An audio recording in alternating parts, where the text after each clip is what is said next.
saya Solon Benedictus Yogi dengan NIM 24051204078.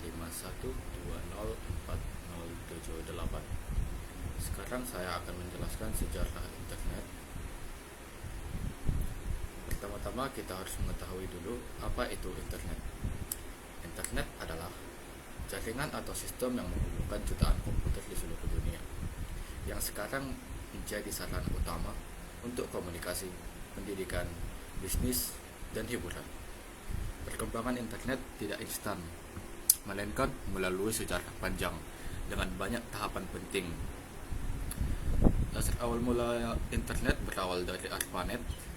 ARPANET memiliki kepanjangan Advanced Research Project Agency Network. ARPANET ini lahir pada tahun 1969 yang dikembangkan oleh Departemen Pertahanan Amerika Serikat. Tujuan awalnya dibentuk ARPANET adalah untuk menciptakan jaringan komunikasi yang tetap bisa berjalan meskipun terjadi kerusakan pada sebagian jaringan-jaringannya, terutama untuk kebutuhan militer.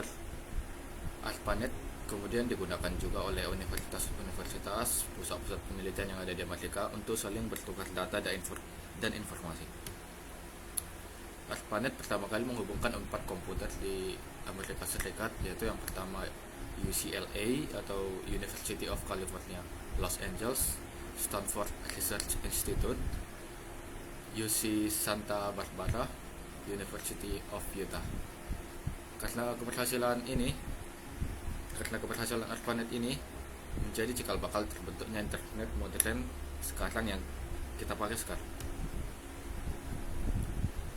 Evolusi teknologi kunci yang membantu internet sampai sekarang ini ada beberapa, yaitu pertama ada TCP/IP atau protokol komunikasi TCP/IP yang ditemukan pada 1980-an, diperkenalkan dan menjadi standar utama yang memungkinkan komputer yang berbeda jenis bisa saling terhubung. Lalu tahun 1984 ditemukan lagi sistem domain name atau kita kenal dengan DNS. Jadi alamat sebuah situs itu dapat lebih mudah diingat daripada harus mengingat angka IP-nya. Lalu pada tahun 1990 kita temukan juga World Wide Web atau sering kita kenal dengan WWW yang sering muncul dalam awal kita mengunjungi sebuah situs. Ini diperkenalkan oleh CNN di Eropa yang membuat internet lebih mudah diakses melalui browser. Komersialisasi dan globalisasi yang terjadi pada internet yaitu pada akhir 1980-an sampai 1990-an, NSF atau National Science Foundation punya Amerika Serikat membuat jaringan NSFNet menggantikan ARPANET, lalu membuka jalan bagi akses publik sehingga mulailah terbuka untuk jalan ke globalisasi. Internet tidak lagi terbatas cuman kepada militer, akademisi, tetapi juga mulai digunakan untuk keperluan pendidikan di sekolah, bisnis, hingga hiburan. Di era ini muncul email, forum diskusi, dan mesin pencari awal yang menandai berkembangnya internet secara global. Penyebarannya internet ke Indonesia.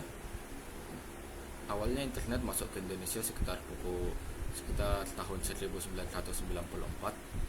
Awalnya hanya terbatas ada di beberapa universitas dan lembaga penelitian yang ada. Lalu salah satu tonggak penting dalam terbentuknya internet di dalam Indonesia yaitu Indonet, penyedia layanan internet pertama di Indonesia.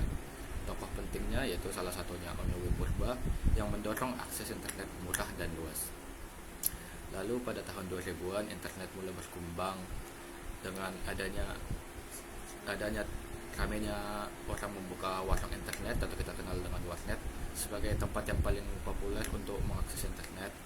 Lalu munculnya layanan-layanan email dan chatting seperti Yahoo dan Messenger. Lalu pertumbuhan media sosial yang awalnya seperti Friendmaster, kemudian ke Facebook dan Twitter. Lalu saat ini internet di Indonesia telah menjangkau hampir seluruh masyarakat melalui smartphone atau telepon genggam. Ringkasan kesimpulan, perjalanan internet bisa dirangkum sebagai berikut. Berawal dari proyek militer, ARPANET, lalu berkembang dengan teknologi kunci seperti TCP/IP, DNS, dan WWW. Lalu menyebar secara global dan masuk ke Indonesia tahun 1994. Kini internet telah menjadi sarana vital dalam berbagai bidang, mulai dari komunikasi, pendidikan, bisnis, hiburan, bahkan sampai instansi-instansi pemerintahan membutuhkan internet. Lalu internet adalah hasil perkembangan teknologi yang panjang dan penuh inovasi. Dari proyek militer sederhana, kini internet menjadi jaringan global yang menghubungkan seluruh dunia, dari satu orang ke orang yang lain, dari kelompok lain ke kelompok lain. Sebagai pengguna internet, kita dituntut untuk bijak dalam memanfaatkannya, sehingga internet benar-benar memberikan manfaat positif, dampak yang positif bagi kehidupan kita, dan tidak menyalahgunakannya untuk merugikan orang lingkungan kita. Sekian presentasi materi yang dapat saya sampaikan. Terima kasih.